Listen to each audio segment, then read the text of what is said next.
Վաղարշաբաթ խոշորացված համայնքի սիրելի բնակիչներ, շուտով տեղի են ունենալու մեր համայնքում ավագանու ընտրություններ։ Մենք միասին ընտրելու ենք մեր քաղաքի ապագան։ Մենք ունենք նման վիճակ, կամ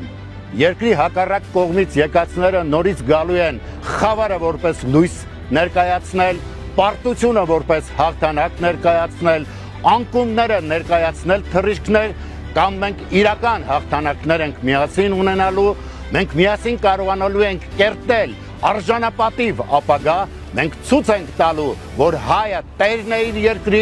իր արժեքների, մենք ցույց ենք տալու, որ Էջմիածնեցին վաղարշաբաթ խոշորացված համայնքի ցանկացած բնակիչ տերն է մայր աթոռի եւ այն ղողանջները, որոնք բարբերաբար հնչում են մեր քաղաքի վրա, դրանք հաղթության նոր արշալույսներ են բերելու։ Ափսոս ես չկարողացա շատերիդ հետ հանդիպել, զրուցել, այս կարճ ժամանակահատվածը իսկապես այդ հնարավորությունը չէր տալիս, բայց մեր ապրած կյանքը ձեր աչքի առջև է եղել եւ մենք միասին կարողանալու ենք հաղթական ընթացք կերտել, մենք միասին կարողանալու ենք ունենալ հավերժությունը, այն հավերժությունը, որի համար մեր քաջերը իրենց կյանքը զոհաբերեցին, լինելու է այդ օրը եւ մենք կեղծ խաղաղությանը հակադրելու ենք իրական արժանապատիվ խաղաղություն